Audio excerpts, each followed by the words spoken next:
tame examples of the meticulous and enormous scale coordination and research that has gone into how 14,000 different so-called people groups across the globe have been analyzed as to how they can best be infiltrated and converted. We see these same ideological interests are also owners of the Indian media. Now, moving to Hindu gurus. Avatars, incarnations, enlightened beings of Sanatana Hindu Dharma are not elected by anyone, nor are they self-styled, made up by arbitrary rules. They are born and nurtured by enlightenment ecosystems. They are consciousness like all of us, but the enlightenment ecosystem nurtures them to flower as enlightened beings, free from the usual human emotions and problems that we all get caught in. So, the conscious sciences that people call as Hinduism is a very meticulously documented ecosystem that ensures conscious, liberated living is provided to every incarnation of consciousness, meaning every human being. This simply is not the aspired to end of the ideological backers of the modern mass media cults. In fact, it is seen as diametrically opposed to their intention, which is to further their own specific interests and to maintain control of the huge global economic system that they are sustaining, and holding it up as a beacon of distraction, hypnotizing everyone out of being strong and centered within themselves to constantly chasing something outside that can be bought and sold, but should never give any of the customers lasting fulfillment. So why does the Indian media attack Hindu gurus? In a certain sense, it's like oil and water. The two just won't mix. The ideological necessity of modern billion-dollar mass media conglomerates is to further their own growth and survival, not to ensure fulfillment of all human beings. It's just not in their mission statement. Whereas Hindu gurus stand for enlightenment of all beings, even animals, and beings from other planets for that matter. So Indian mass media just can never swallow people living free from subscription to what they are selling. It just in no way fits their business model. It's not at all compatible with the core of their beliefs. And so Hindu gurus become the antithesis, must be destroyed at all costs, because they are the living embodiment of liberated human life, of conscious living, and the symbol that proves, ensures it is available for others if they just take the red pill, unplug from the matrix, and switch off the TV for a while. So it's literally a death sentence for anyone wanting to brainwash or control others. The Hindu gurus are liberation. In a nutshell, this is the way that it is.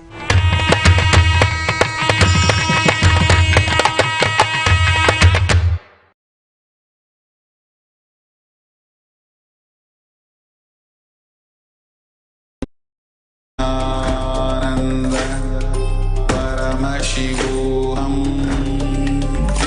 Om Nithyananda. Paramashivam. Om Nithyananda. Paramashivam. Om Nithyananda. Paramashivam. Om Nithyananda. Paramashivam. Om Nithyananda. Paramashivam. Om Nithyananda. Paramashivam. Om Nithyananda. Paramashivam. Om Nithyananda. Paramashivam. Om Nithyananda. Paramashivam. Om Nithyananda.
अनन्तं विभुं निर्विकल्पं निरेहं शिवं सङ्गहीनं यदोङ्कारगम्यं निराकारमत्युज्ज्वलं मृत्युहीनं परं ब्रह्म नित्यं तदेवाहमस्मि। अनन्तं विभुं निर्विकल्पं निरेहं शिवं सङ्गहीनं यदोङ्कारगम्यं निराकारमत्युज्ज्वलं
कमलनयन हे हृदय विहारी योग अवतारा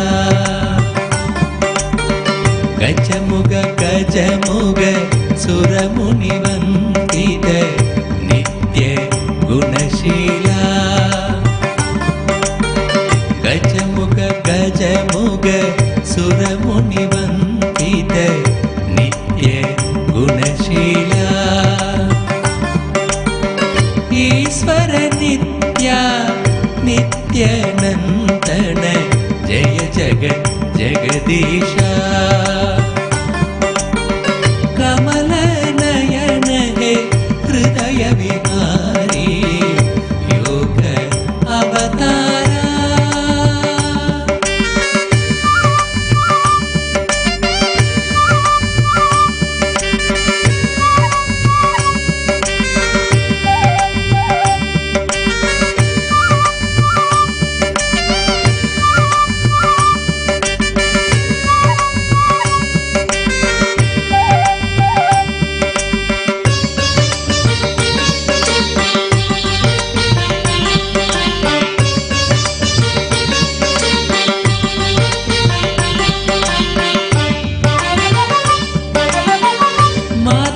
नित्येश्वरी प्रेममायि त्रिभुवनमोहिनी पापविनाशिनी वेदकलावती कल्याणदायिनी नित्यनारायणी शिवशक्तीश्वरी महादेवा शिव शम्भो शङ्कर शङ्कर शरणम् पंकज शरणं सद्गुरुदेवा नित्य गुरुदेवा नित्यानन्दमयी नित्येश्वरिणी ईश्वर नित्या नित्यानन्दन जय जगत् जगदीशा कमलनयन हे हृदय विहारी योग अवतारा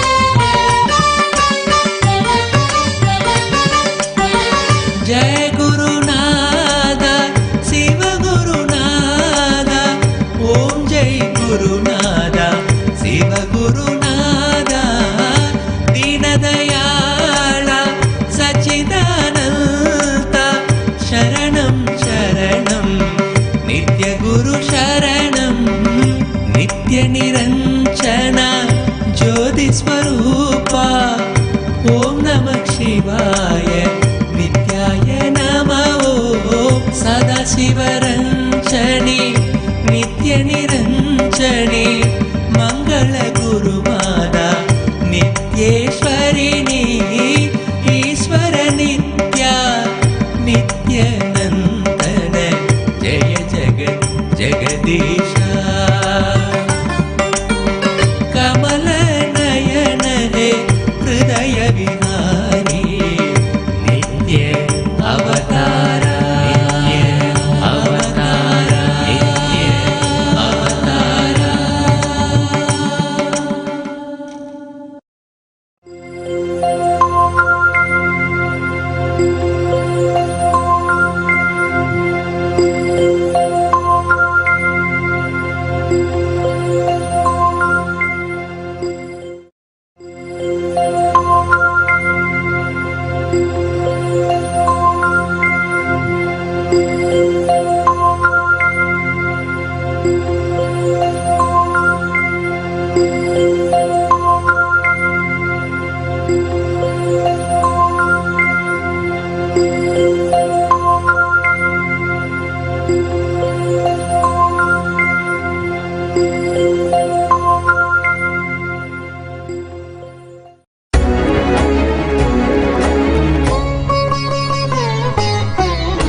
शिव शङ्कर जय जय त्रिपुरारी जय सुरपति त्रिभुवनपति जय जय असुरारी जय शङ्कर शिव शङ्कर जय जय त्रिपुरारी जय सुरपति त्रिभुवनपति जय जय असुरारी जय Shankar Shiv Shankar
Divine Holiness, Bhagavan Sri Nithyananda Paramashivam.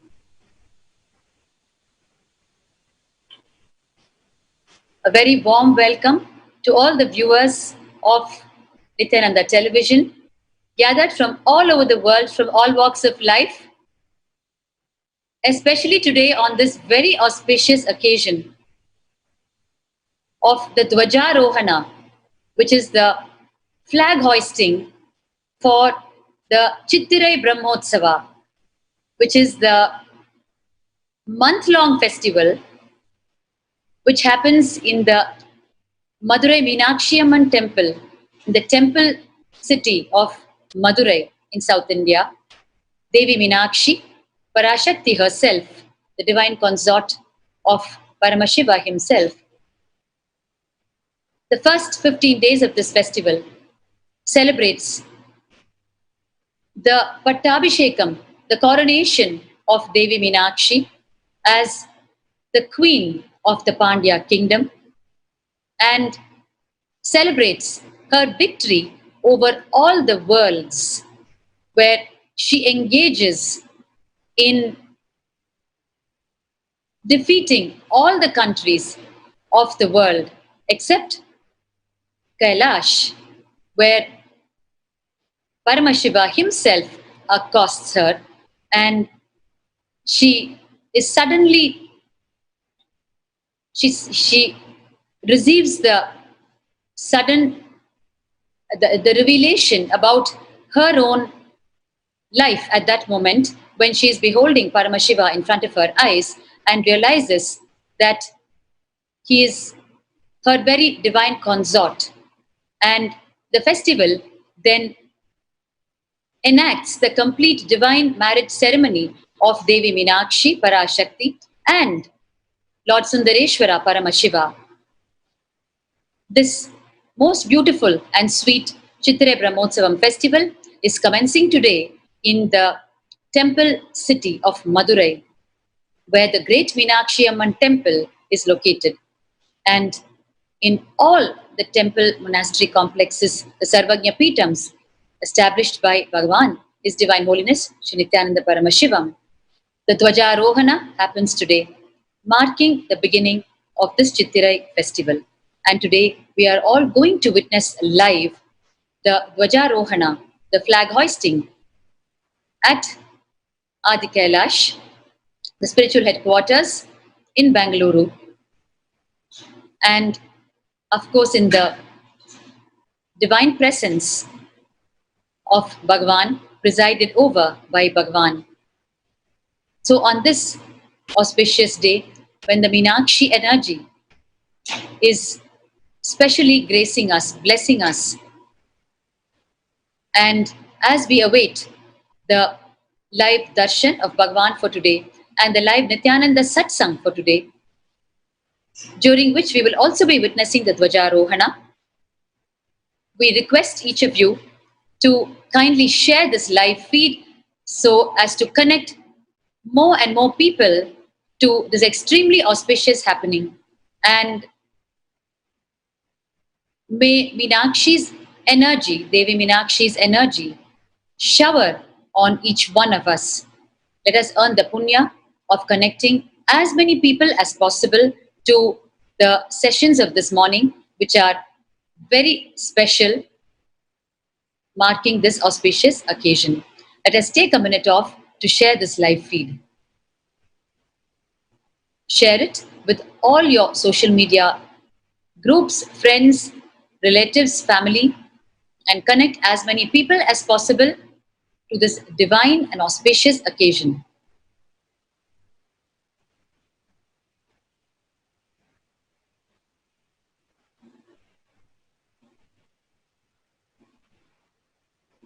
As we all know, our beloved Bhagavan, His Divine Holiness, Bhagavan Sri Nithyananda Paramashivam, is the 293rd Pontiff of the Madurai Adinam, the Shyamala Pita Sarvajna Peetham, coronated in April 2012 on the 27th in Adi Kailasa and on the 29th in the Madurai Adinam, Shyamala Pita Sarvajna Peetham itself. And therefore, today is an extremely special day as we are about to celebrate Devi Meenakshi and Devi Meenakshi Parashakti and Lord Sundareshwara Paramashiva.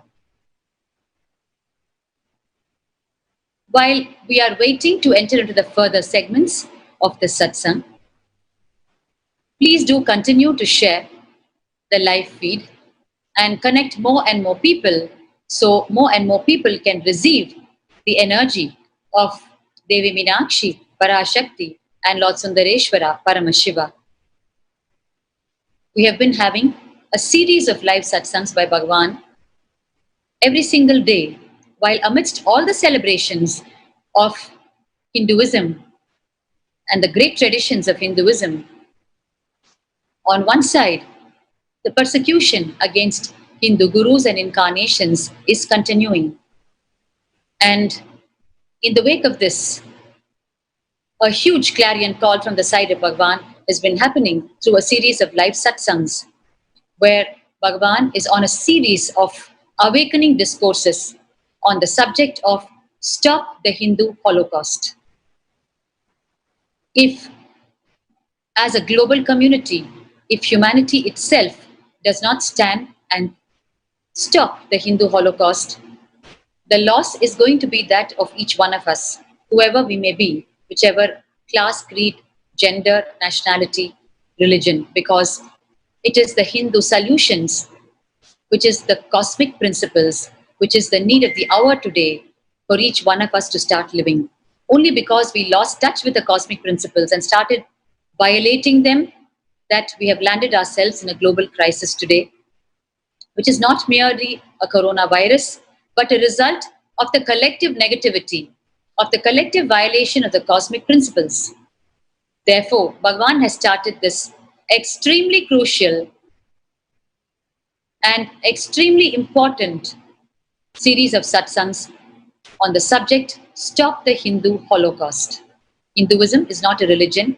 It is the science of enlightenment and the science of living with the cosmic principles.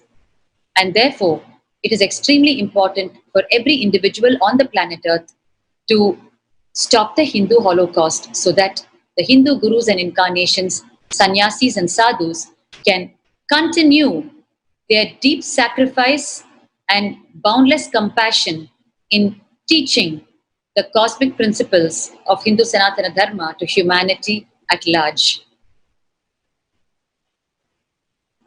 First, let us listen to what was the gist of yesterday's satsang in the series of Stop the Hindu Holocaust from Bhagavan himself. We have with us Manitya Atmananda Swami, our sannyasi, to give you the essence of yesterday's live satsang from Bhagavan. Nithyananda. Nithyanandam Bhaktika Swami, thank you one and all. As a series of Stop the Hindu Holocaust, Swamiji has revealed few important things as a responsibility of the humanity, what all we should do. In yesterday satsang, His Divine Holiness described to all the Hindus the patterns with which the Hindu-phobic, anti-Hindu terrorist criminals operate, function, the cunning strategies anti-Hindu adopt and destroy the Hinduism all over the world in multi-level. First of all, the narrative of the society is usually done by mainstream media cult in entertainment, cinema and television cult, which made our culture and religion as a comedy. The anti-Hindu elements heavily pump money and take over the mass media cult and entertainment cult. More than 99% of both the cults is already in the hands of anti-Hindu gangs. Like how planned they are and how plannedly they are destroying the whole Hinduism. Swamiji had given deeper truths. You can say in every level, entertainment cult, directly, indirectly, and subtly brainwashing everything related to Hinduism, using mass media cult to influence and control people as a strategy used extensively by all aggressive civilizations. Missionary militants are both ganged up on Hinduism and are doing it such a cunningly that even sincere Hindus are not yet realized, not yet woken up to the reality and truth that they are getting destroyed all over the world, not just in India. They are out to destroy Hinduism, the innocent, indigenous, simple spiritual tradition. The cunning strategy by these aggressive civilizations succeeding in ending democracy, they slowly bringing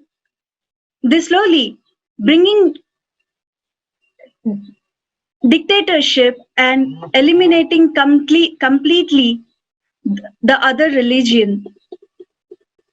If Hindus don't wake up and read Hindu history, history will repeat itself. Don't delude yourself by saying Hinduism is eternal and it will be there forever. Thousands of years before, we had 56 nations, Hindu nations, where Hinduism was a state religion. Slowly, we started losing all the land, and today we have no nation. We have the only Kailasa as a Hindu nation, but it is a cosmic nation. It is a borderless nation. It has embassies. A few countries have signed up diplomatic treaty to have embassy. Kailasa is more a nation created to keep the Hindu grand narrative alive. Let us don't think just because some Hindu temples are running and people are going to temples, Hinduism is alive. No. In other religions, every year, at least 30,000 to 35,000 nuns and monks and teachers are graduating.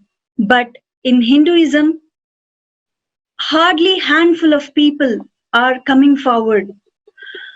The amount of hatred and hate speech done on Hindu sannyasis, Hindu monks, Brahmins, and Hindu lifestyles after independence in India by the mass media cult and entertainment industry cults has taken away the confidence of Hindus on very Hinduism itself. The Hindu Dharma is the most beautiful science developed for a best stable society. But today, the way the strategically the anti-Hindu elements have attacked us, even our own Hindus do not have confidence to live Hindu values and our own religion, Hinduism.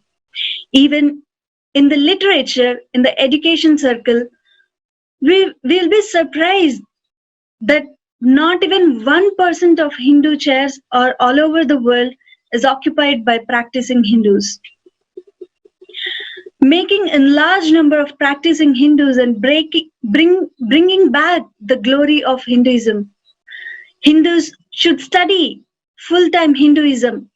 Any one branch, Vedas or Agamas, Puranas or Smritis.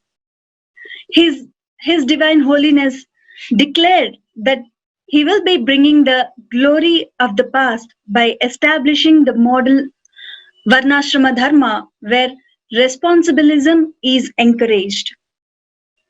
And the different jatis to do the specialization in particular areas, so that those areas will be flourished. And Swamiji declared that he will bring back the Guru Parampara to keep the knowledge safe. With this, His Divine Holiness again reminded to all of us, the Hindu NRIs, to give 2 kids from each family to create a next generation as a Hindus, practicing Hindus, and His Divine Holiness has given a clarion call to choose the enlightenment pill and stop the Hindu Holocaust and revive Kailasa, the most ancient Hindu civilization. With this, Swamiji has led us to the deeper truths will be revealed by His Divine Holiness in the further satsangs. With this, I request Ma Bhaktika Swami to give us the contributions what Swamiji has done to Madurai Adinam, our Shamala Pita Sarvajna Pita. Thank you, Ma. As we all know, Bhagwan assumed the responsibility of the Shamala Pita Sarvajna Pitam after accepting all the appropriate rites, rituals, Acharya Abhishekam, as per the mother document of the Shamala Pita Sarvajna Pitam, and assumed the responsibility as the 293rd Pontiff of the Shamala Pita Sarvajna Pitam, Madurai Adinam. And it was on the 27th of April 2012 in Adi Kailasa in Bengaluru when the 292nd Pontiff of Shamala Pita Sarvajna Pitam officially coronated Bhagwan as a 293rd Pontiff, and subsequently the coronation ceremony was held most ceremoniously on the 29th of April 2012 in Shamala Pita Sarvajna Pitam in Madurai Adinam itself. And we are now going to see that coronation ceremony that happened in Adi Kailasa and in Madurai.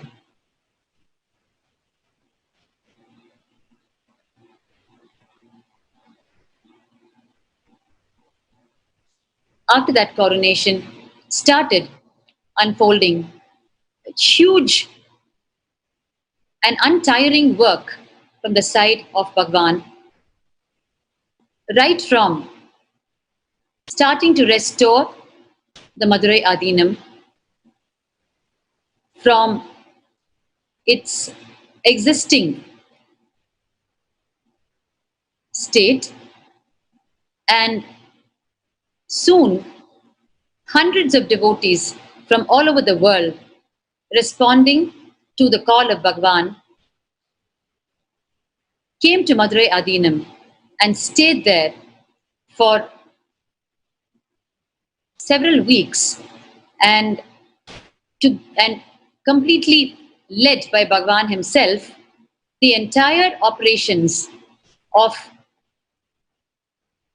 right from the cleaning operations that were required to be done, to taking care of the temples associated with the Madurai Adinam, the Shamala Pita Sarvagya Pitam, and reviving all the socio-spiritual activities for the people belonging to that region. Bhagwan breathed new life into the very Madurai Adinam, and as one of the oldest enlightenment ecosystems of Kailasa, the Madurai Adinam, Shamala Pita Sarvagya Pitam, started functioning with complete renewed life and energy. Let us watch the coronation video. Now we are promulgating an affidavit, a promulgation affidavit of His Holiness, the 292nd Guru Mahasannidhanam, Srila Sri Arunagirinatha Sri Jnana Sambandha Desiga Paramacharya Swamigal. We, the 292nd Guru Mahasannidhanam, Srila Sri Arunagirinatha Sri Jnana Sambandha Desiga Paramacharya Swamigal, also called as Madurai Adinam, Tirujnana Sambandha Swamigal Adinam, and having our headquarters at number 70 South Avenue Mula Veedi, Madurai, I do hereby solemnly affirm and sincerely state as follows. We hereby declare that we are satisfied that Paramahamsa Nithyananda, also called as Sri Nithyananda Swami, who was originally called as A. Rajasekhar, son of late A. Arunachalam, aged about 34 years, an avatar and spiritual head of Nithyananda Dhyana Pedam, a worldwide vision having its spiritual headquarters at Nithyanandapuri, Bidadi off Mysore Road, Ramanagar district, Karnataka state, is competent, eligible and entitled to hold, administer, manage the entire affairs of Madurai Adinam, also called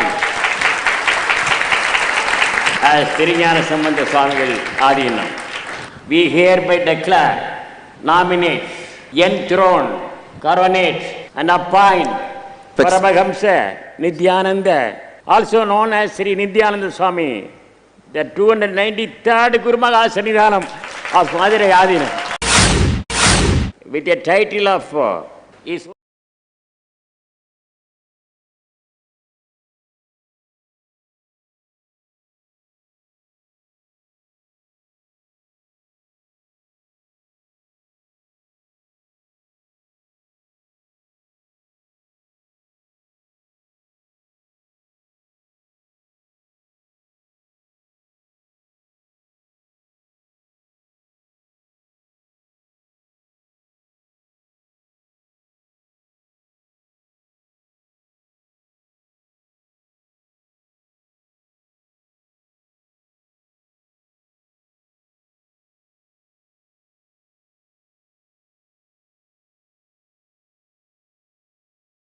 Adinam.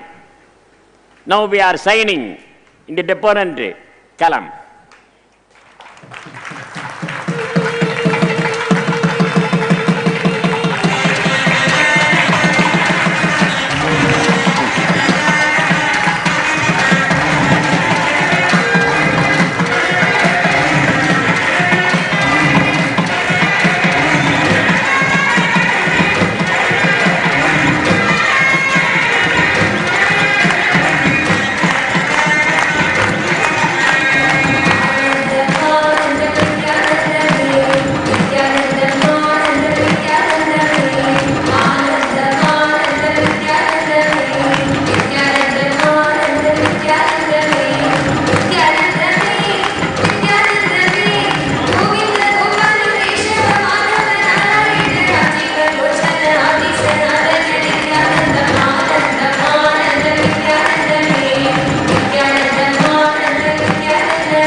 Nithyananda offered his respects to 292nd Guru Mahasannidhanam by presenting a crown on behalf of Nithyananda Dhyanapeetham.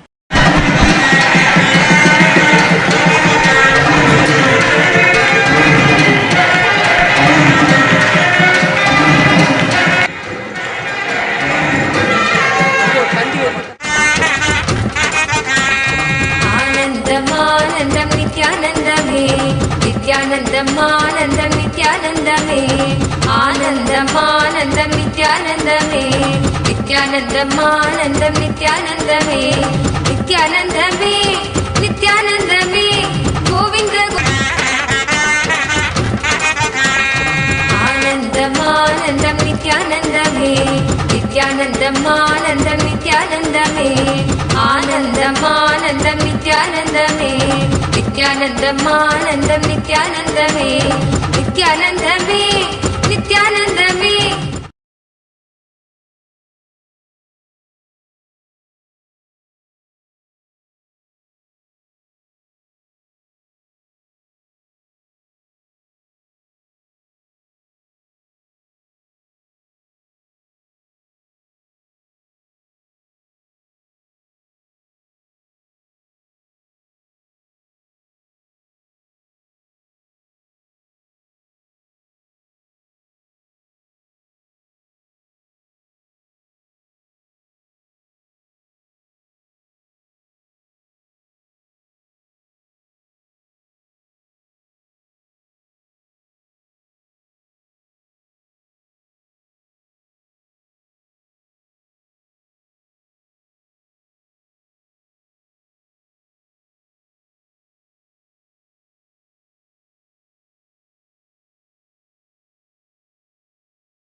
The sacred honor, His Holiness Paramahamsa Nithyananda said, Sada Shiva Samarambam Jnana Sambandacharya Madhyamam Asmadacharya Varyantam Vande Guru Paramparam.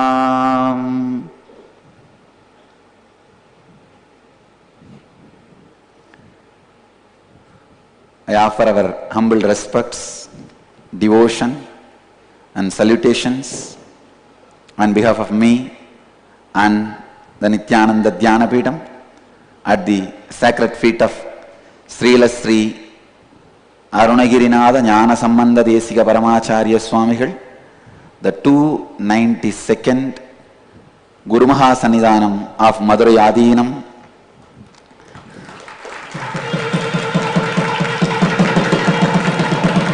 And I welcome all of you with my love and respects.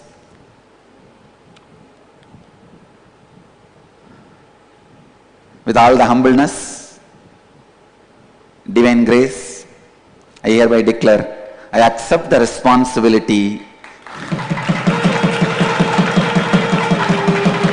given to me by 292nd Guru Mahasannidhanam Srila Sri Arunagirinada Sri Jnana Sambandha Desika Paramacharya Swamigal as the 293rd Guru Mahasannidhanam of Madurai Adinam.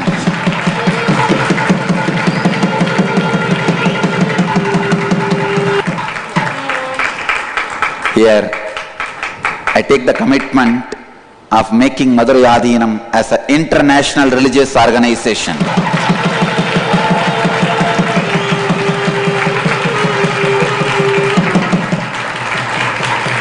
And as an immediate offering, I am offering 1 crore rupees at the feet of Swamiji for all the spiritual and social activities of Madurai Adinam. And I also vow in front of all of you, keeping Chokkanadar and Meenakshi and Jnana Sambandha as a witness, we will fulfill all the responsibilities of Madurai Adinam, make Hindu tradition, Shaiva tradition alive, revived, lived, celebrated all over the world.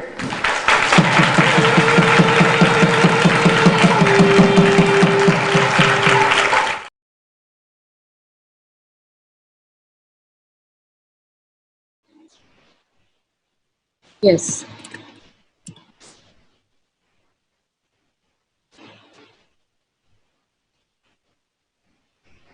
Every time Bhagwan takes on a new responsibility in the whole gamut of the Sanatana Hindu Dharma, so much of bliss overflows from him. More responsibility, more the bliss. Like how in yesterday's satsang, Bhagwan was telling us, where he was deeply requesting the global Hindu community to consider having children to send to the Gurukul of Kailasa. And when the fact of the matter is, when more children go to the Gurukul of Kailasa, it is going to be more work and more responsibility for Bhagwan himself. But in that lies the joy and bliss of the incarnations always, because it means that they are fulfilling more and more and more of their avataric mission for which they came to planet Earth. And therefore, the more the responsibility, the more joyful and blissful they appear. Like we just saw when Bhagwan accepted the responsibility as the 293rd Guru Mahasannidhanam, the Pontiff of the Madurai Adinam, Shamala Pita Sarvagnya Pitam. And now we're going to continue to see the sequence of events that succeeded this coronation. On the one side, from day one, Bhagwan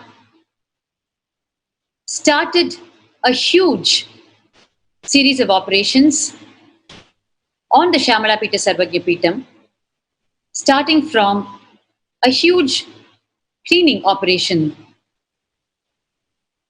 He reached out to the worldwide followers, and almost immediately people flocked in, the followers flocked in from all corners of the world, not to miss the opportunity to be with Bhagwan himself in the Madurai Adinam, Shamala Pita Sarvagnya Pitam, and offer their services, their seva, in the grand restoration process of not only the Madurai Adinam building, but all of its associated temples.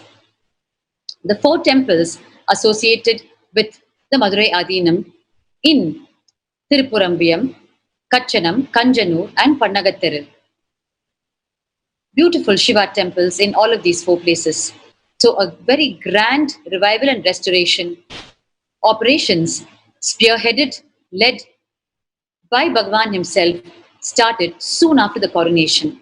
And not only that, completely free food, Annadan, and the medical camps, free multi-speciality medical camps. And once again, the serving of the Jnana Pal, the milk of enlightenment, which Tirunjana Sambandha, the great Indian saint himself, drank from Divine Mother, Devi Parashakti. And a host of socio-spiritual services Bhagwan started executing in Madurai Adinam. And people started thronging, the people of Madurai started thronging the temple monastery complex of the Madurai Adinam. And continuously, they were receiving the blessings of the two pontiffs, the 292nd and Bhagwan, the 293rd pontiffs of the Madurai Adinam. Let us watch Bhagwan's untiring efforts and contributions within such a short span of time as soon as the coronation completed. And even while the contributions had started, on the other side, the anti-Hindu elements and the atheistic elements caught wind of what was happening, and it came across as a huge threat to their very existence that one of the oldest temple monastery complexes of Hinduism was being revived on a war footing, literally. And what happened while the contributions were going on one side was started a huge persecution against Bhagwan and his followers, sannyasis, disciples, and devotees. Let us watch both of it, the huge contributions on one side and the Hindu Holocaust that started getting systematically executed on Bhagwan and his followers in Madurai Adinam, Shamalapita Sarvagyapitam. I invite our sannyasi, Manita Sadashiva Priyananda, to present the contributions of Bhagwan's untiring efforts at Madurai Adinam, starting from grassroots levels. Nithyanandam, and thank you to all of the viewers for this opportunity to be able to present the contribution, the untiring and unparalleled contribution of His Divine Holiness. As Maha Bhaktika Swami had explained, in April itself of 2012, His Divine Holiness was coronated as the Guru Mahasannidhanam, the Pontiff of the Madurai Adinam, after which he inaugurated a series of an effort of unparalleled activities for the entire city of Madurai. Just as how Meenakshi and Sundareshwara had envisioned Devi Meenakshi and Sundareshwara, both incarnations of Paramashiva and Parashakti, had envisioned the life around Madurai Adinam and how it was before with the enlightened lifestyle. That was what His Divine Holiness had revived continuously and revived in the Madurai Adinam. I request the NTV team to project a series of pictures and slides that we have prepared to show all the viewers the immense amount of contribution that His Divine Holiness has done, centered in the Adinam, for the thousands of people who live around Madurai and who are dedicated and devoted to the Madurai Adinam.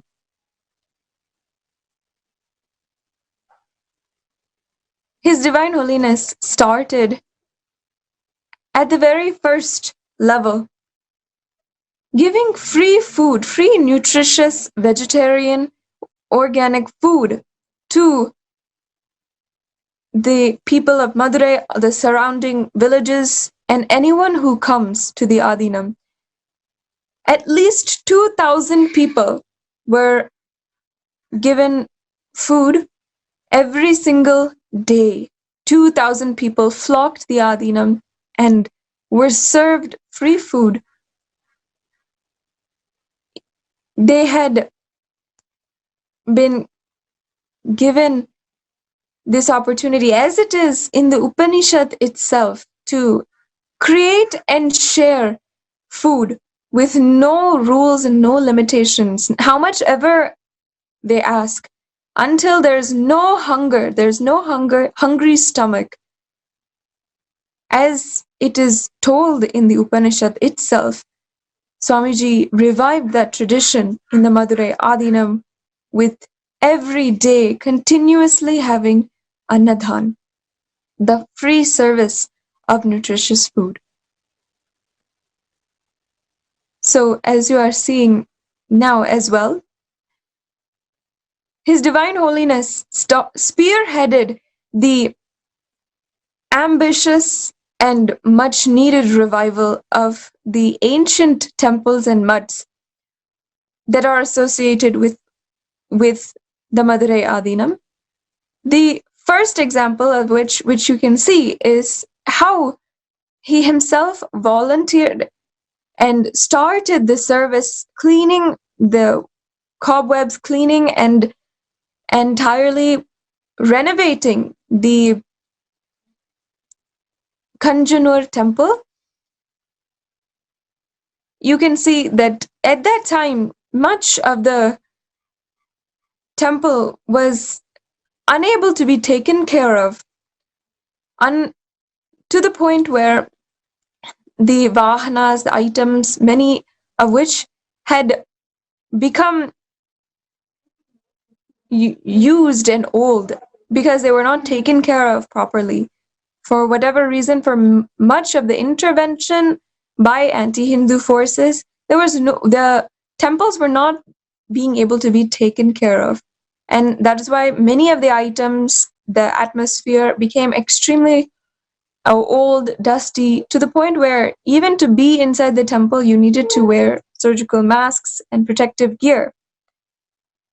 His Divine Holiness employed, and the volunteers, hundreds of thousands of volunteers who had come to the Kanjanur temple and the Madurai Adinam from all over the world, and he brought them, led himself the work to clean the entire temple and bring it back and start the renovation work. As you can see, he himself is guiding the team, guiding the stapatis, guiding the construction team and the volunteers team in how the temple should be maintained, in what all should be maintained.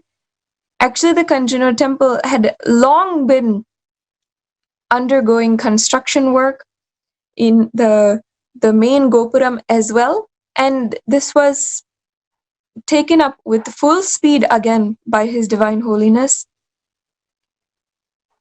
Here you can see the volunteers who are there, who are continuously cleaning the cobwebs, cleaning the accumulation of dust, everything which has unfortunately been accumulated in the temple because of it not being taken care of.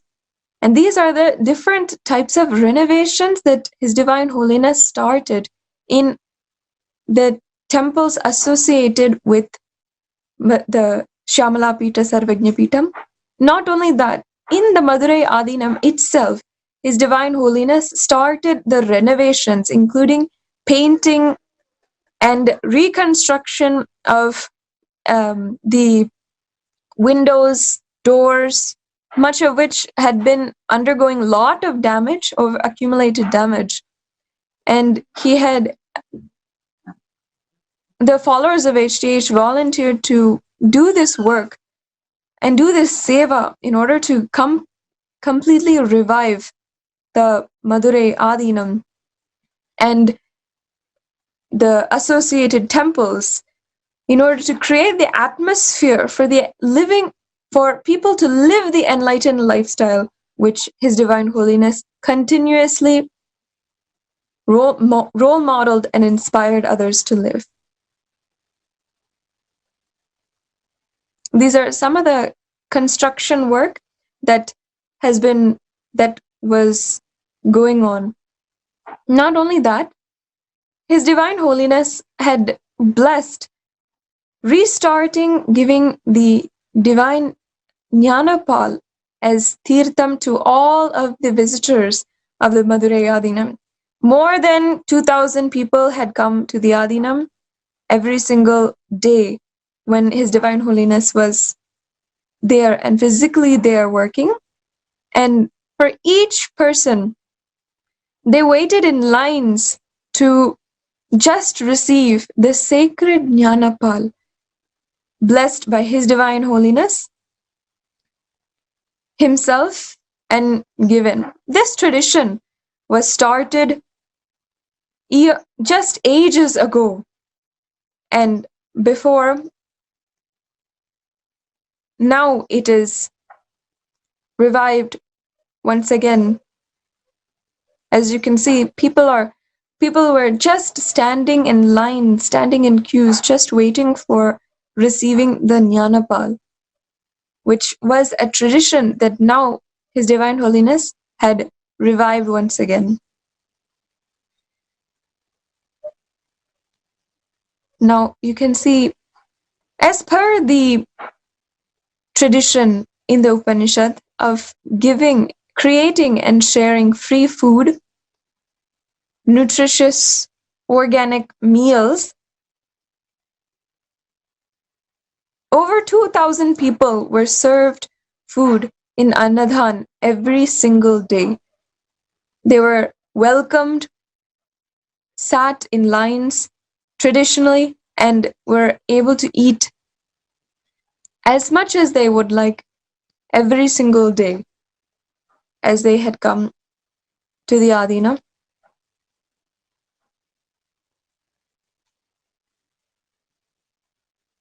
Here you're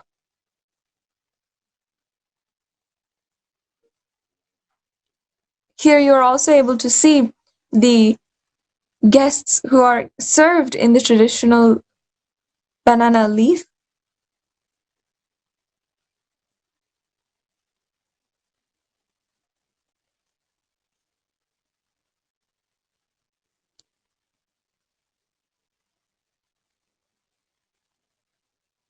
His Divine Holiness had inspired the work of giving these essentials, free food, the prasada from the temple, the Jnanapal, free food, and medical necessities in the Madurai Adinam. Not only had he given these meals for free at any time, whenever people visit the Madurai Adinam, but he had also started the multi-specialty medical camps in the Adinam, and these services offered care for diabetes, care for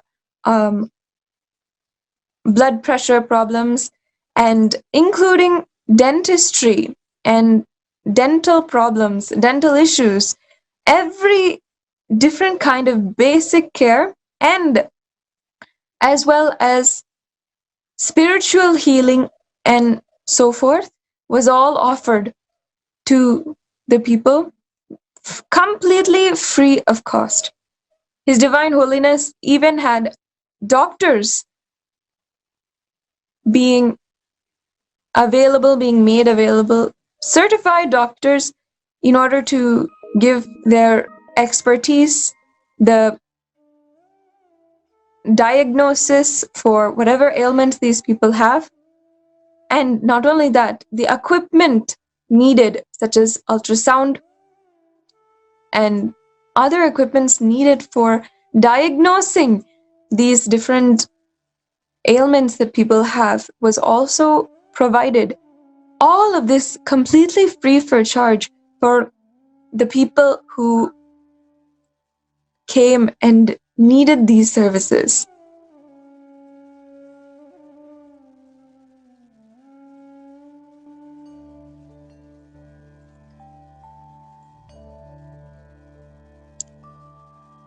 In order to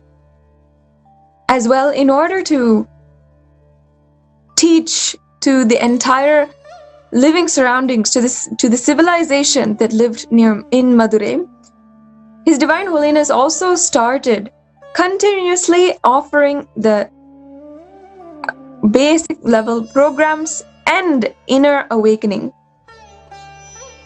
He had offered the ASP and NSP Anandaspurna program, Nithyananda Spurna program, and many acharyas, sannyasis had taken these programs free of charge in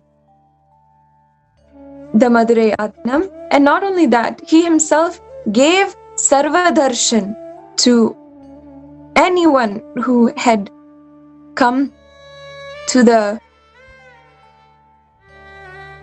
Adinam at the time. When he was giving Sarvadarshan, he would listen so caringly to each and every person's to their burdens, and promise that he would bless them and relieve them of all of the tension that they are experiencing in their lives, or whatever suffering that they are experiencing in their lives. Every morning, His Divine Holiness had given a spiritual discourse or Mahasatsang to not only the visitors in the Madurai Adinam, but on a global scale across the world to hundreds of thousands of people who were logging in order to witness His Divine Holiness. And then after the satsang, he would provide the Sarvadarshan. Each and every individual who physically was there, he blessed them, personally met them, and gave them whatever boons that they wanted. In this way, he fulfilled and began the transformation to the ultimate enlightened lifestyle to so many different people, to thousands of people. His contribution was recognized by not only thousands and thousands of people, but also the leaders of Hinduism, many other leaders of Hinduism. In fact, the Akhil Bharata Mahasabha leaders and Hindu sadhus from this entity had come to the Adinam and had given a press meet in order to voice their support and applaud the work of His Divine Holiness. I request the NTV team to project those photos as well. Yes, thank you. As you can see, with the press who had visited, the Akhil Bharata Hindu Mahasabha leaders and sadhus from this entity, even including the president of the entity, whom you can see in the left-hand side, had come to the Adinam and recognized the work of His Divine Holiness and voiced out how much work he has been doing, what all he has revived in the Madurai Adinam and for the people of Madurai in this kingdom which was there. In this, leaders of Hindu organizations had all come together in order to declare their support of His Divine Holiness as the Pontiff as the 293rd Pontiff of the Madurai Adinam. And in fact, actually 53 prominent Hindu organizations, including the founder of Hindu Makkal Kachi and the other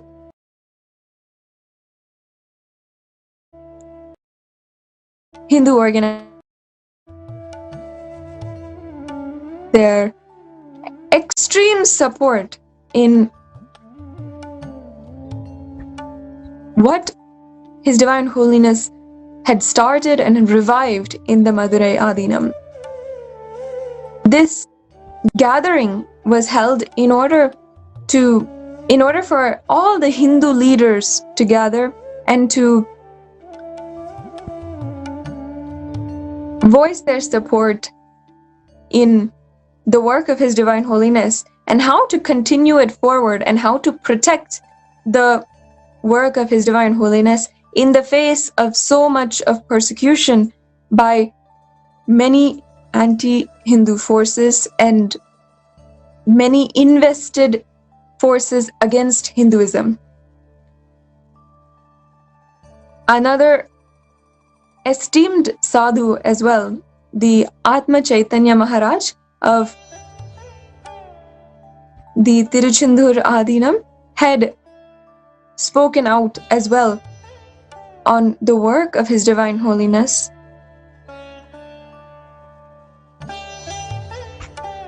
Like this, hundreds of sadhus, esteemed leaders of Hinduism, in this time, just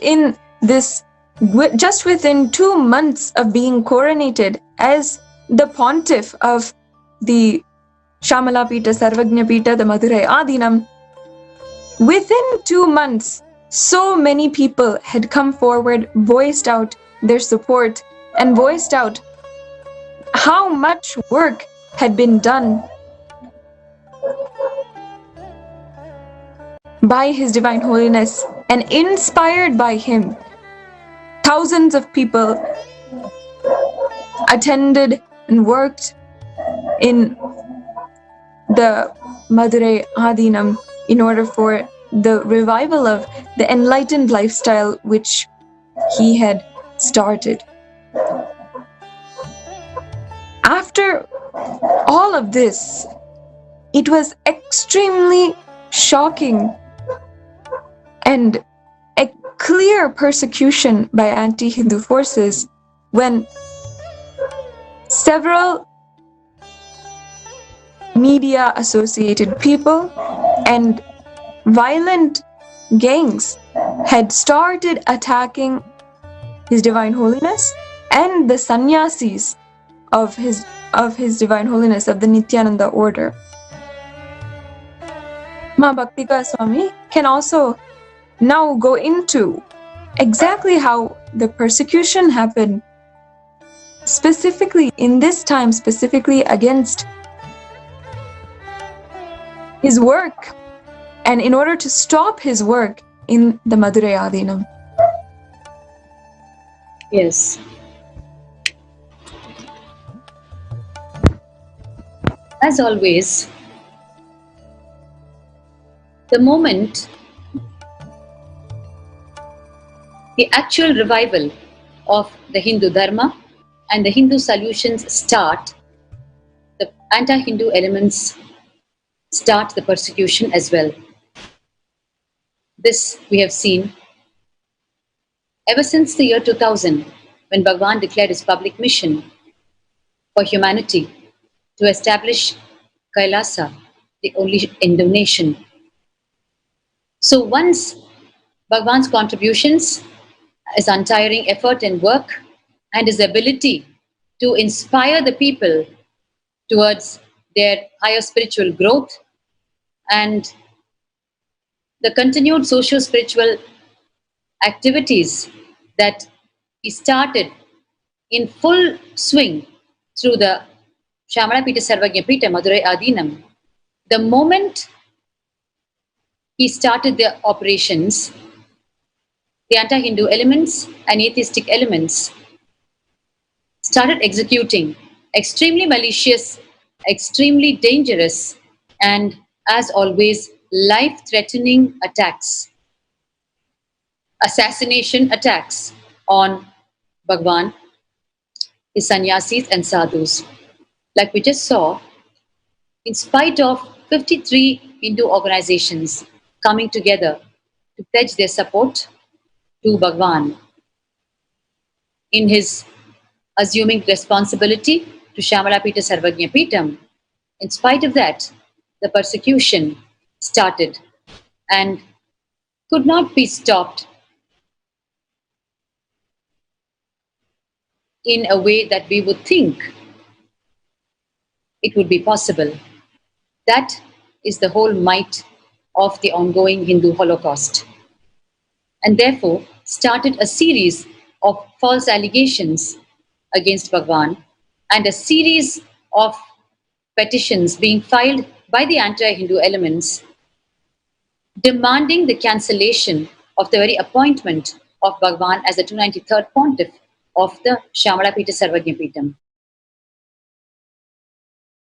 There is once appointed as per the original rites and rituals as prescribed by the mother document of the Shamalapita Sarvajna Peetham. There is no provision to cancel the appointment. It is irrevocable even by the appointing pontiff. In spite of this being a very well-known truth and fact, and in spite of it being produced several times, the false cases mounted and the malicious false complaints started happening against Bhagwan. An individual named M. Jagatguru Pratapan, used by the caste supremacists, filed a fresh false complaint, launching and continuing the lawfare against Bhagwan, demanding that he be removed from the position of the 293rd Pontiff of the Shamalapita Sarvajna Peetham. Once the lawfare started, again, all over again, Bhagwan and the sannyasis, disciples and devotees and followers was subject to attacks from all 360 degrees and quarters unknown. By then, it was 2 years since the first major attack had happened in 2010. It was 2 years, this happened in 2012. Yet, there were a lot of surprise components, and the viciousness of the entire attack, the malice of the entire attack, still took the whole organization by surprise. Because what would one expect? Bhagwan, who only serves humanity either through free food or powerful spiritual initiations or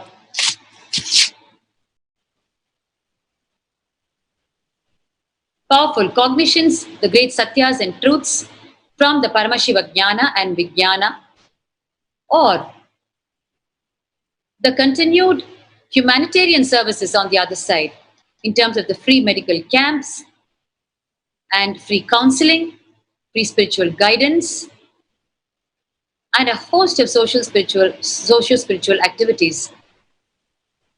So what would one expect when from the side of Bhagwan, it has been a saga of huge effort and no stopping whatsoever is given to him in return. It was least expected that the persecution would happen again. In the Shamalapita Sarvajna Peetham, the Madurai Adinam, where Bhagwan was the pivotal center point of the host of socio-spiritual activities continuously being given to people. Every single day, Bhagwan would deliver the Nithyananda satsang as he is delivering today, sitting in Shamalapita Sarvajna Peetham, and following the satsang, he would personally attend to each and every person who had gathered there, and each of them would bring a handwritten paper where they would have written their list of grievances in their own life, or asked for spiritual guidance for major decisions in their life, or asked for spiritual healing for the diseases they're suffering from, for physically, mentally, and spiritually. Bhagwan would attend to every single person, however long it took. You are seeing in front of you, the numbers started increasing every single day. And Bhagwan, whatever time of the day it took, would patiently stand by each one and read the entire handwritten piece of paper and give them the boon, the blessing, and the initiation that was required for them. And only then conclude the everyday morning segment.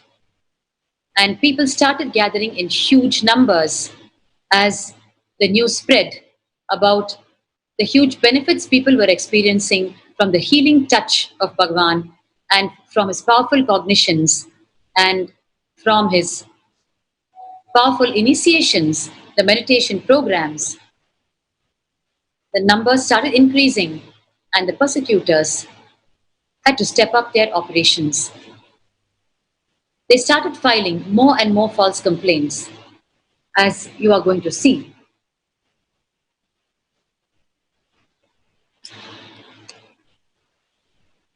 Every single false complaint became more bizarre and completely baseless than its previous one.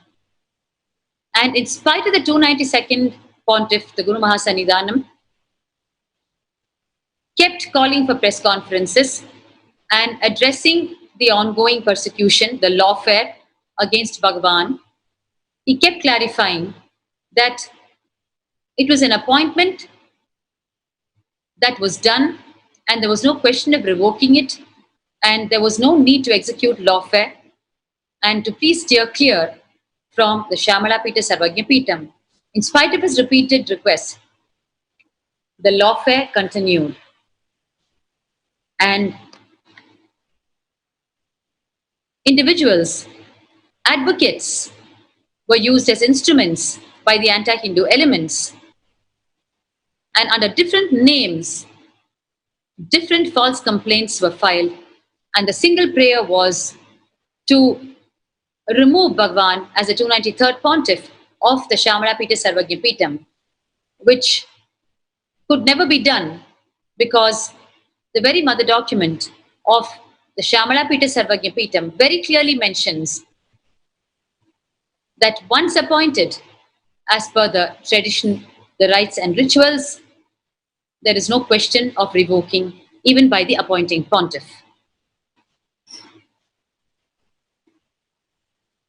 But the pressure was created by executors of the lawfare, and finally they pressurized to such an extent that undue cases started being filed by the government itself against Bhagavan and started putting pressure on the 292nd Guru Mahasannidhanam, the Pontiff of the Shamalapita Sarvajnapitam, through a host of false cases, started mounting the pressure on him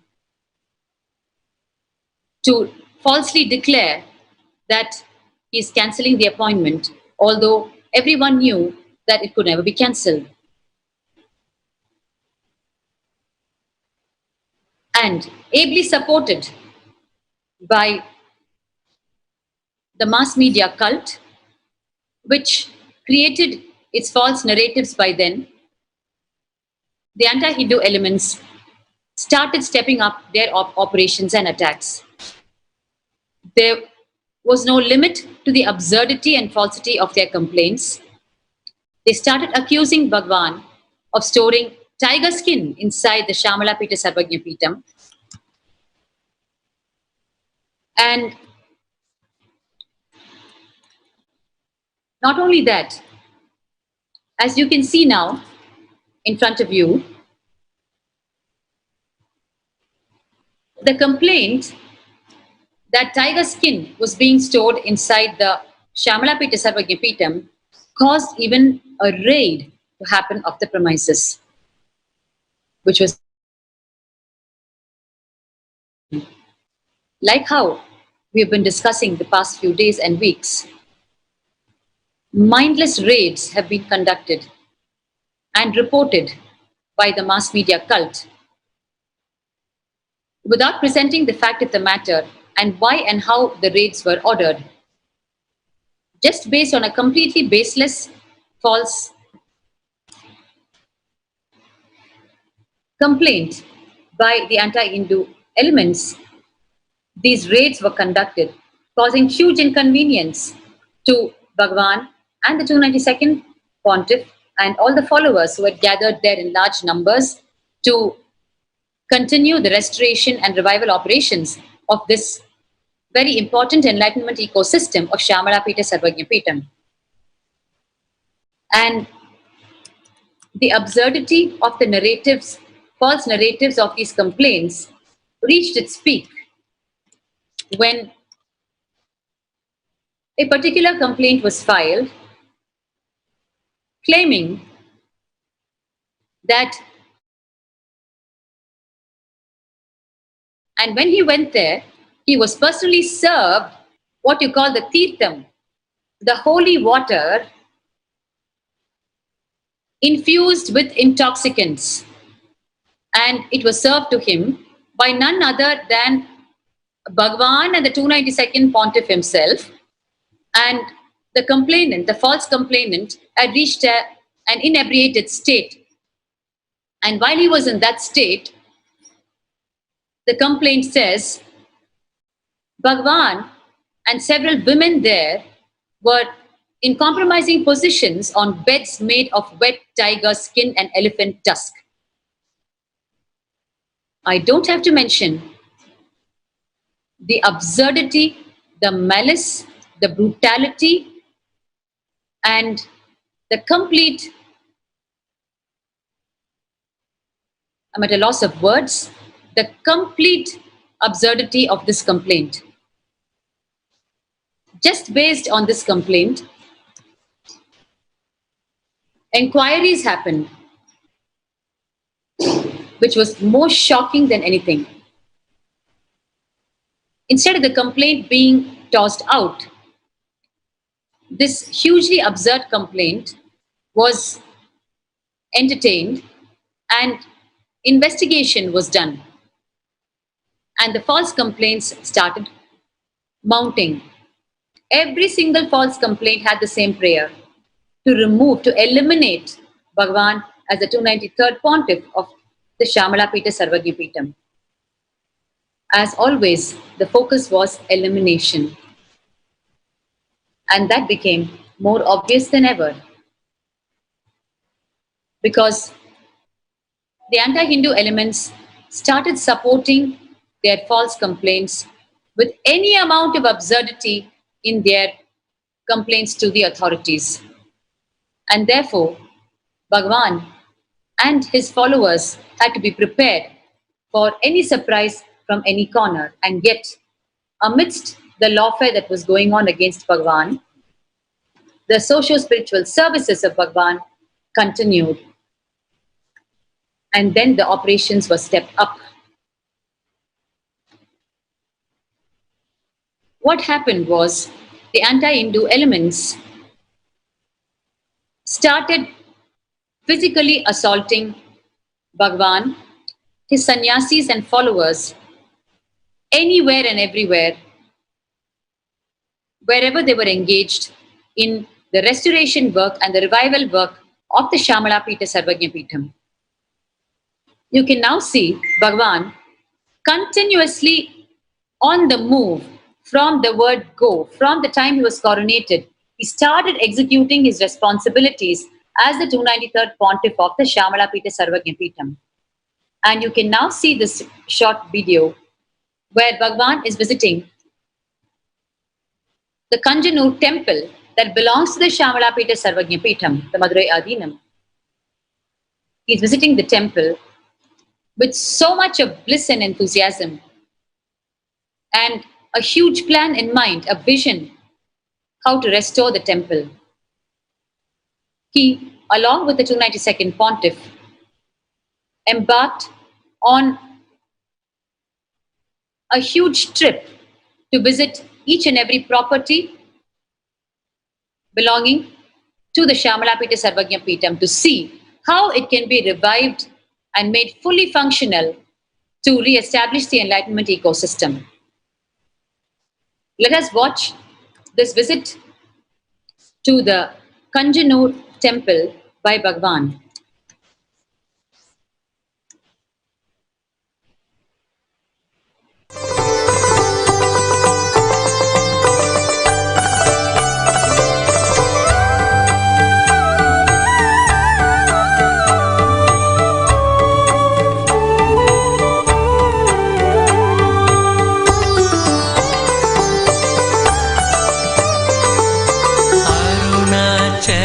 शिवने नित्य अरुणाचल शिवने अभयं तन्दम्मयाट्कोण्डिडवे अभयं तन्दम्मयाट्कोण्डिडवे करुणयाल उदितवने नित्य अरुणाचल शिवने अरुणाचल அருணாச்சல சிவனே நித்ய அருணாச்சல சிவனே அபயம் தந்தம்மையாட்கொண்டிடவே அபயம் தந்தம்மையாட்கொண்டிடவே கருணையால் உதித்தவனே நித்ய அருணாச்சல சிவனே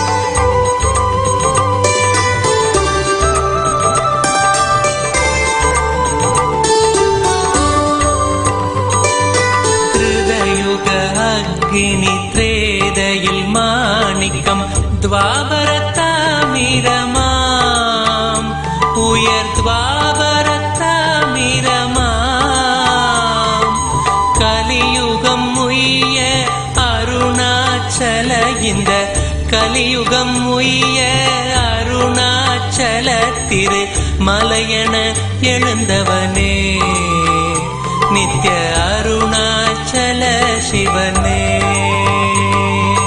அருணாச்சல சிவனே நித்ய அருணாச்சல சிவனே அபயம் தந்தம்மையாட்கொண்டிடவே அபயம் தந்தம்மையாட்கொண்டிடவே கருணையால் உதித்தவனே நித்ய அருணாச்சல சிவனே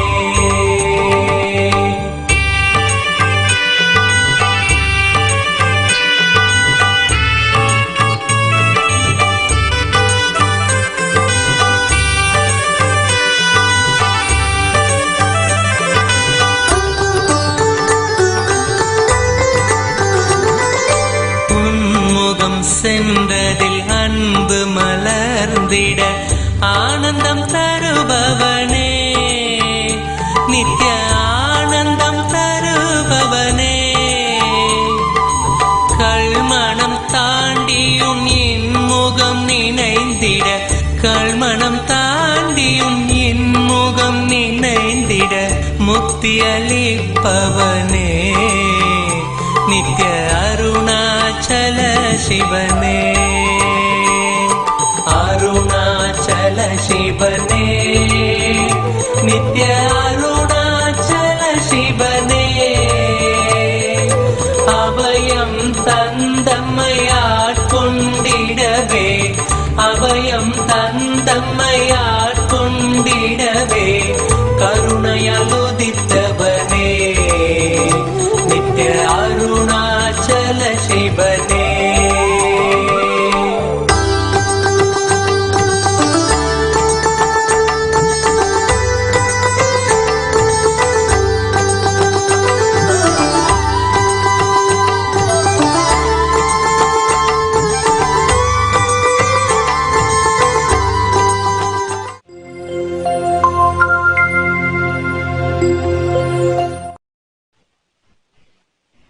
Yes.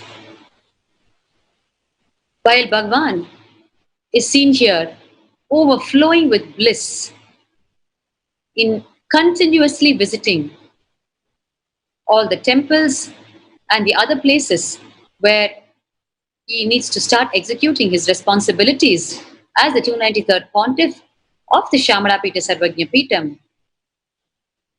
On the other side, the anti-Hindu elements were continuing the false complaints, the lawfare against Bhagavan. And it started becoming physical assaults very soon.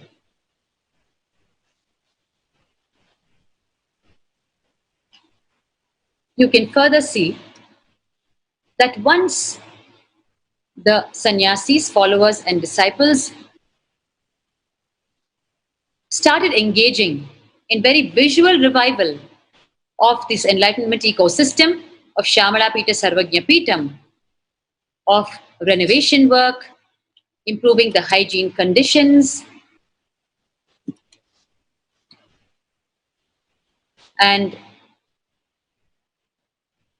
legally removing the land grabbers, the property grabbers who had grabbed the lands belonging to Shamalapita Sarvagnya Peetham, and ensuring that no encroachers are found on the properties of Shamalapita Sarvagnya Peetham. While all this was being ensured by Bhagavan and his followers, devotees and disciples, it irked the anti-Hindu elements and they stepped up their operations.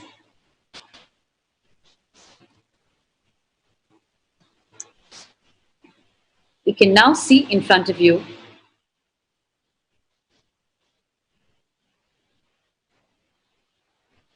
how the physical assault started. The sannyasis were few in number and the attacks were huge. In the Kanjanur Agnishwara temple that you just saw, a group of 100 people beat the sannyasis and escaped, smashed their vehicle. This happened on the 29th of May 2012. The vehicle was smashed and the sannyasi and the devotee were almost beaten to death, and the attackers escaped as always, and the sannyasi and the devotee were left all alone to recover and go for help, both medically and legally, to the police station, because only legal recourse was available again and again to the sannyasis.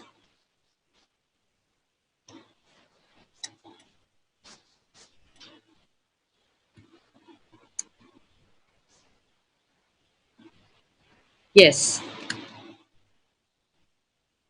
And continuously during these attacks, Bhagavan and the 292nd Pontiff met the people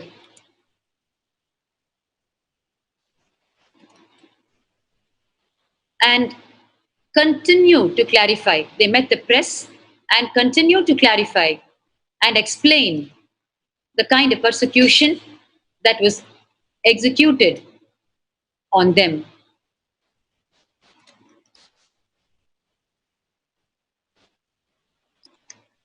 But it was to no avail, as the entire persecution was heading in a completely different direction. You can see here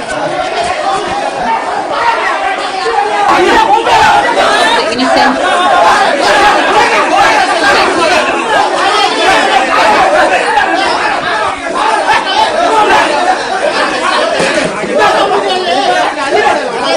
assassination attempt, a brutal assassination attempt at that, where just two disciples are being completely beaten by the attackers.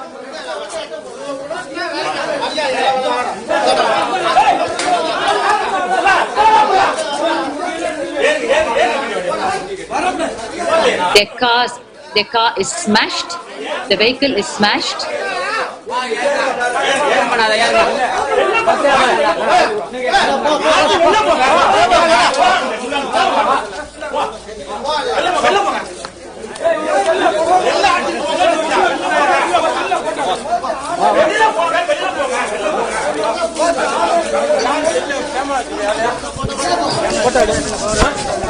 And after completely damaging property and life, the assassins just walk out of the campus.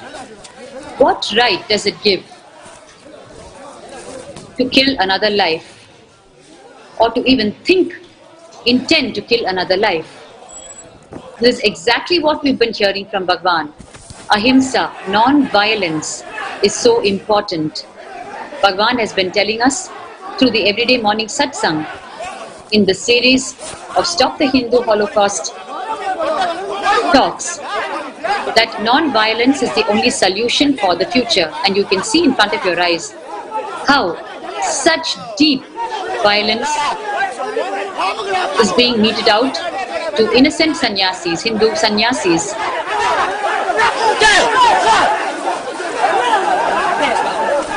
A mob lynching in front of your own eyes on 2 young Hindu sannyasis.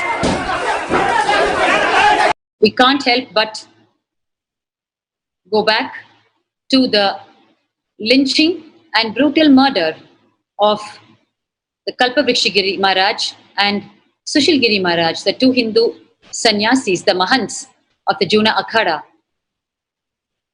just barely 6 days earlier. How, on the 16th of April, in a very similar fashion to what we are seeing now, happened in Madurai to the sannyasis, the same thing, the same strategy was applied to Kalpavrikshagiri Maharaj and Sushilgiri Maharaj. How they were surrounded by death calls. Let us watch once again, so we wake up to the striking similarity in the science of persecution and Hindu Holocaust.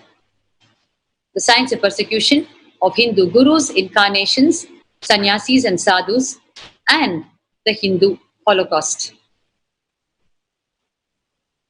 If we arrange all the brutal assassination attempts and assassinations of the Hindu gurus, incarnations, sannyasis and sadhus, the very science of persecution will stare at us on our very faces. You can see here a 70-year-old Kalpavrikshagiri Maharaj pleading for life. He is being beaten to death. He died in just a few minutes from what you are witnessing. And the worst of it was the police stood, fed him into the hands of the assassins and watched and waited till the death of the 2 sannyasis happened. This is the second Sushilgiri Maharaj, 35 years of age, fighting for life amidst the police and the assassins. And the police is wriggling himself free every time Sushilgiri Maharaj tries to cling on to him for protection. A truly gory scene and astonishing scene where the authorities of protection are no more playing their roles, and we are orphans who can face death any moment. And now, if you watch once again the happenings at Kanjanur, what happened to the sannyasis, the young sannyasis in Madurai, you can see the furious assassins charging towards the place where the sannyasis were living, and they are inside the premises of the Shyamala Pita Sarvagya Pita, Madurai Adinam.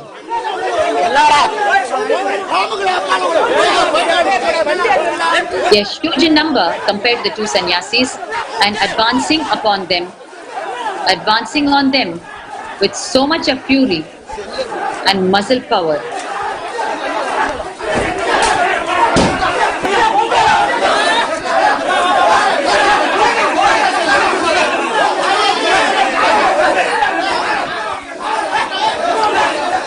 All of this only for contributing to the people through socio-spiritual services. The lives of innocent sannyasis and the great incarnations are taken by these assassins.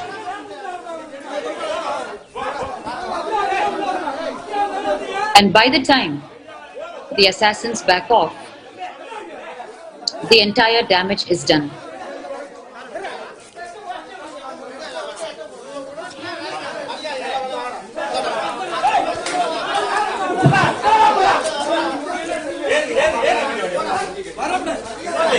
You can see now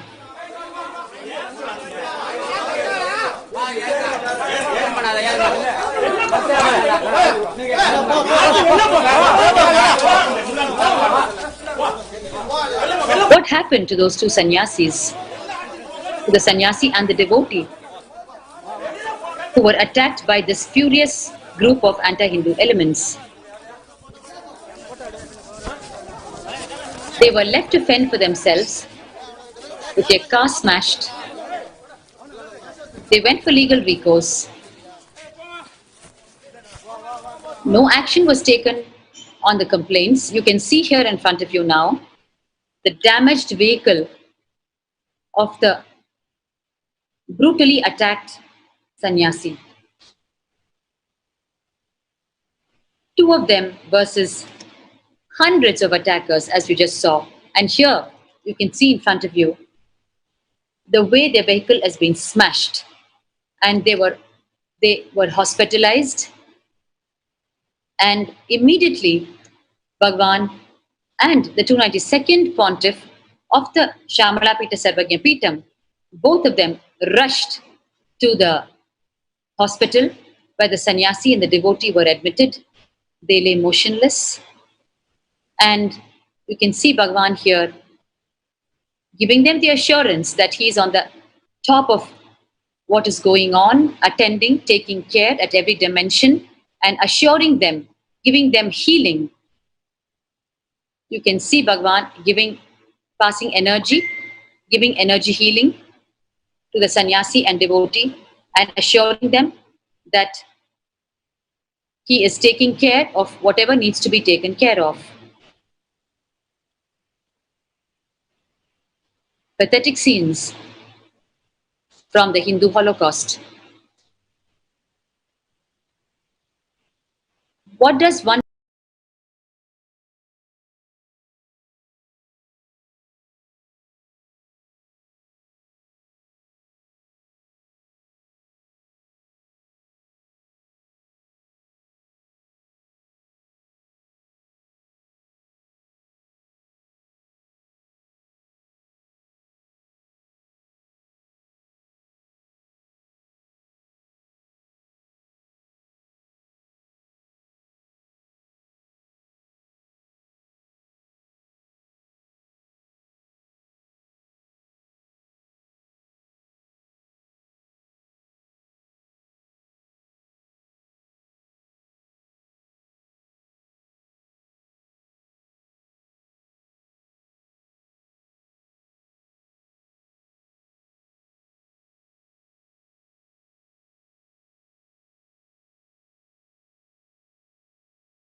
Nithyananda Paramashivam Om Nithyananda Paramashivam Om Nithyananda Paramashivam Om Nithyananda Paramashivam Om Nithyananda Paramashivam Om Nithyananda Paramashivam Om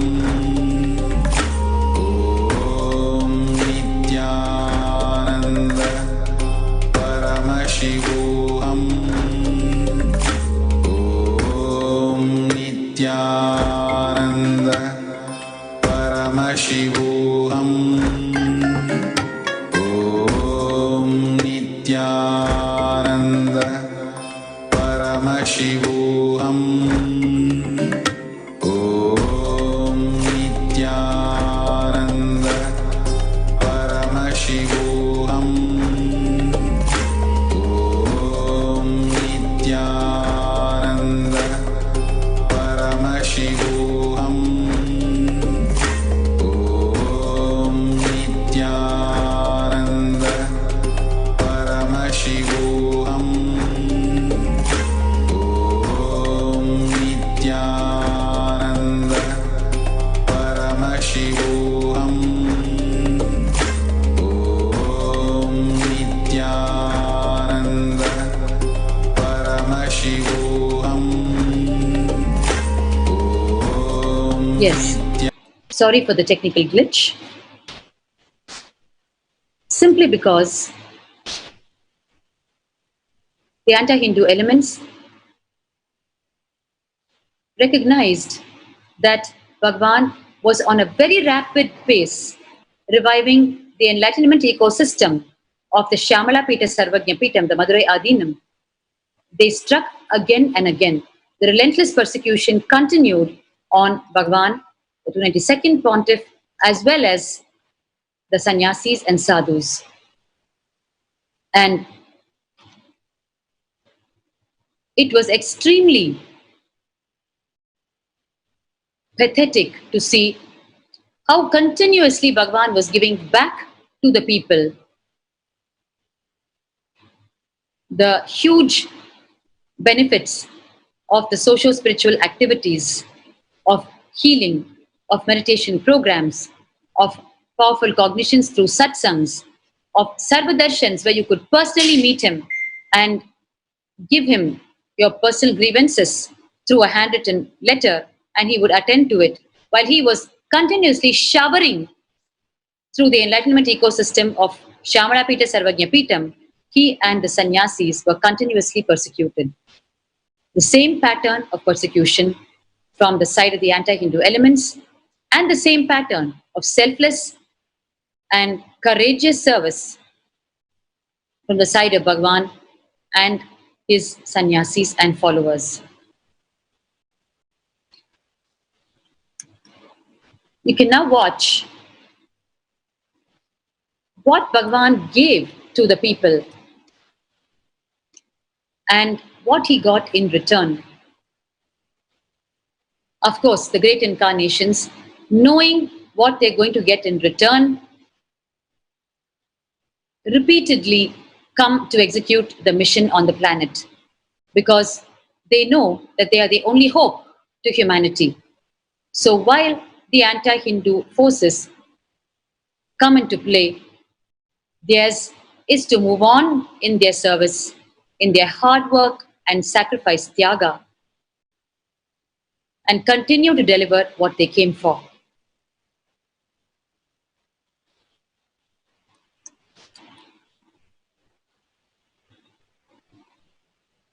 While we go back and forth between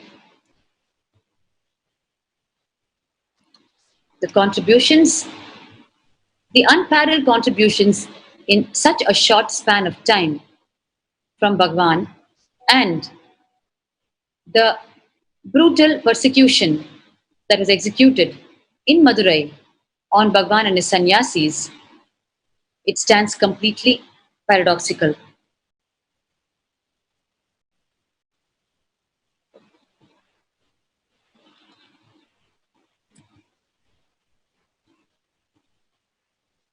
And not only that,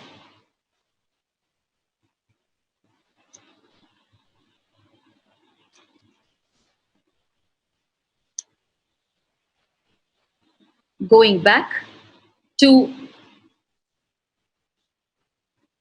I think there was a small technical glitch while we were on the attack of 30th of May 2012,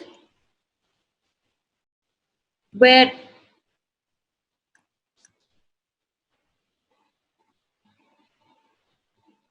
yes,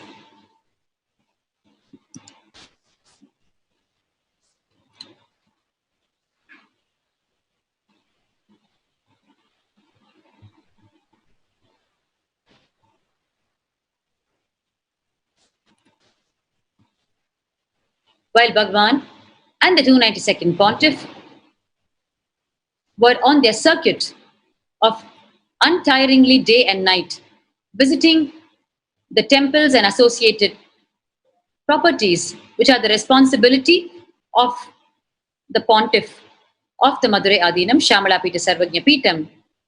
The assassins tracked Bhagwan down in his circuit and attacked the vehicle he was traveling in.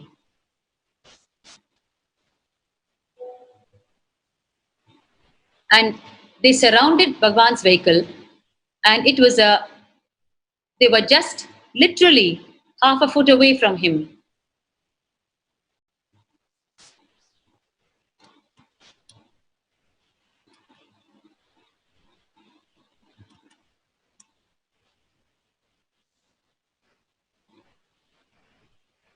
All sorts of weapons, and along with that, footwear were hurled at Bhagwan, and the assassins actually even spat on the two pontiffs. It was a gory scene, and one could not imagine the amount of violence, hatred, hate speech that was happening in front of our eyes.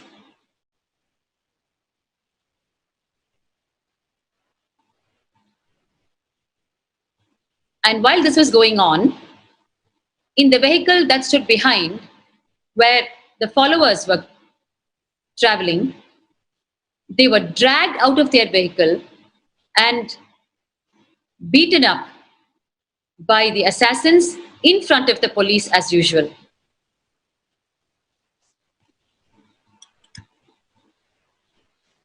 And you can see here the two innocent followers who were involved in the physical assault from the assassins and the police. And you can see the amount of chaos and unrest and deep fear psychosis that is created as a result of such an attack. It is all too familiar a scene, especially for Hindu gurus, incarnations, sannyasis and sadhus.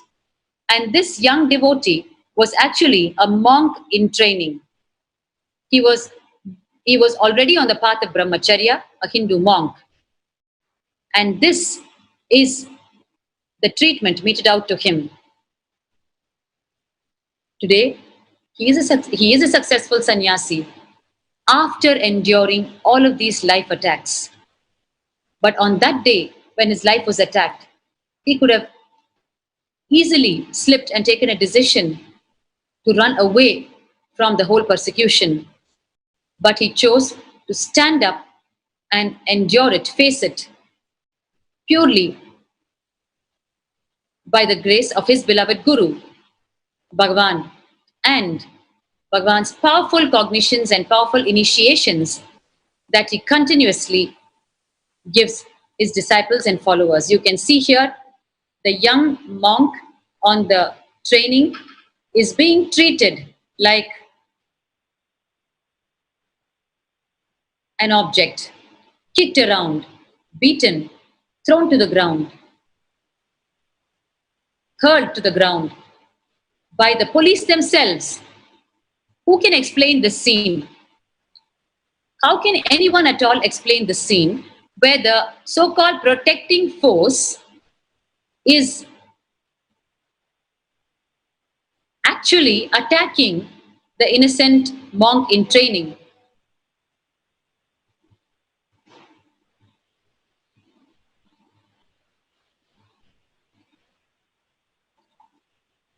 It is too scary to witness and too obvious where the Hindu Holocaust is heading.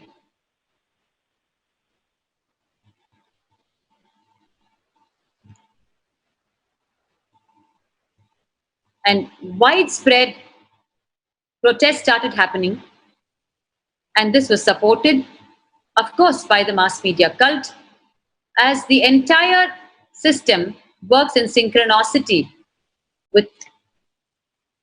between the different components. One component being the physical assaulters, the assassins, and the other component being the mass media cult that supports the entire operation with its false narratives. Who is the media to say Nithyananda can't be chief of Madurai Adinam? What sort of journalism is this? While the mother document of Madurai Adinam very clearly mentions that once appointed through the rituals, it is irrevocable, the appointment to the Madurai Adinam.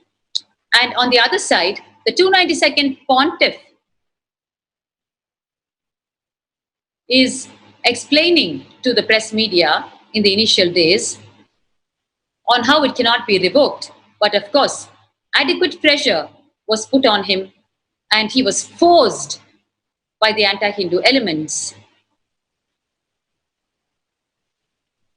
to fulfill their malicious intentions. But in the midst of this, what gives the right to the mass media cult to concoct such false narratives, such as Nithyananda can't be chief of Madurai Adinam?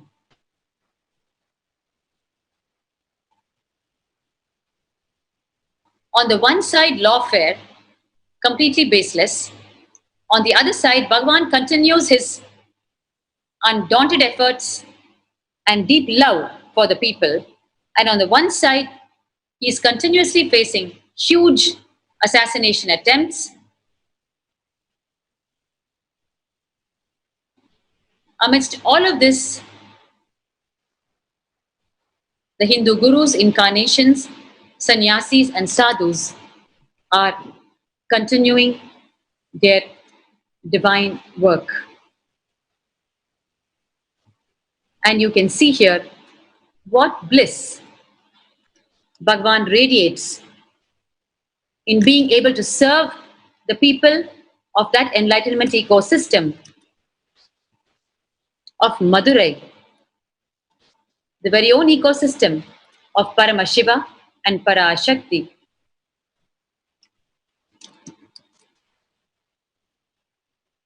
Leaving no trace of remorse or pain at the ongoing persecution, Bhagavan,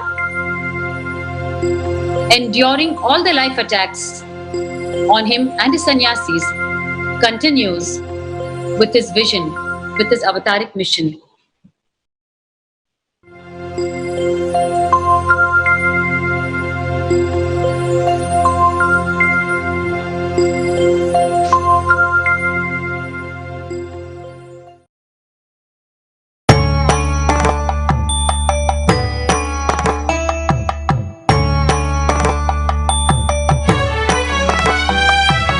மாலை சாற்றினாள் தேவி ஆனந்தேஸ்வரி மாலை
Amidst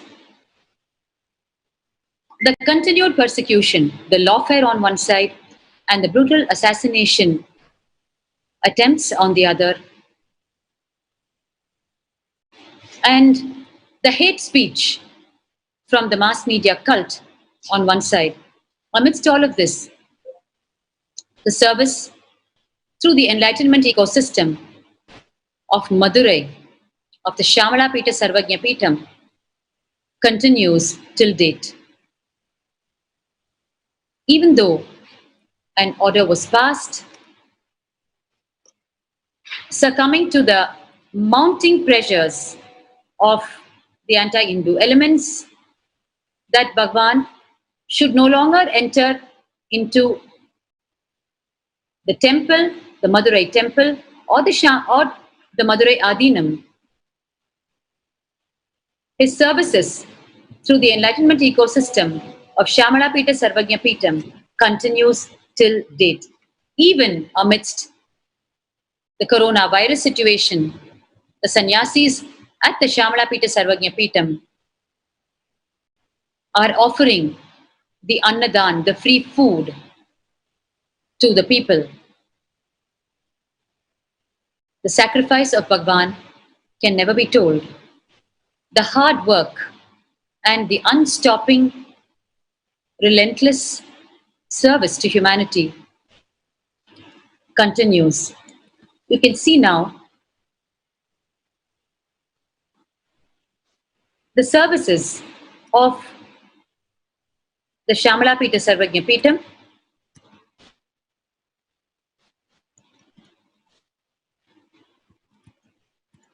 the activities, the socio-spiritual activities to keep all the traditions alive, to keep all the traditions of this ancient enlightenment ecosystem alive, the original purpose for which it was revived and re-established amidst the persecution. You can see here the sannyasis of the Shamala Pita Sarvajna Peetham, personally trained by Bhagwan, continue to upkeep the traditions. And here you can see them. They are the members of the Rajavidya Gurukul of Shamala Pita Sarvajna Peetham, undergoing the beautiful traditional training that existed once upon a time in the enlightenment ecosystem of Kailasa, that existed not only in Madurai, but in so many parts of the world as Kailasa. You can see here the beautiful temple elephant as part of the ongoing ceremony, coming to receive the what is called the Mandagappadi, which happens during every temple festival when the main deity comes onto the street to go in a sacred procession. The devotees of the Lord offer the Mandagappadi with due respects. And you can see here in Madurai, in the Shamala Pita Sarvajna Peetham, the sannyasis are so authentically conducting the temple rituals regularly and radiating as the hub of the enlightenment ecosystem of Shamala Pita Sarvajna Peetham. It is through these continued rituals, traditions, combined with the power manifestations that happens through initiation. You are seeing here in front of you one of the young sannyasis, an initiated disciple of Bhagwan. Bhagwan has initiated him into what is called the Akashic readings, which is in the cosmic archives of the cosmos, the past, present, and future of every single happening in the cosmos is recorded. And through initiation from an incarnation, it becomes possible for the disciple to harness these cosmic archives and answer questions of seekers from these cosmic archives itself. The questions from seekers to these initiated disciples could be personal questions to do with their own lives, or questions to do with any global issues that are capturing the attention, or for that matter, questions from any walk of life. The answers are there in the cosmic archives. And these initiated disciples, through the power of the initiation, manifest the power of Akashic readings and deliver the answers directly from the Akashic records to the endless queue of people standing in line to receive their Akashic readings, the answers directly from the cosmos itself through these sannyasi channels. It is one of the greatest services offered by Bhagavan, where the seekers all over the world, the common public, are so desperate today to receive answers as life solutions for themselves directly from the source, instead of through other means, through their horoscopical readings,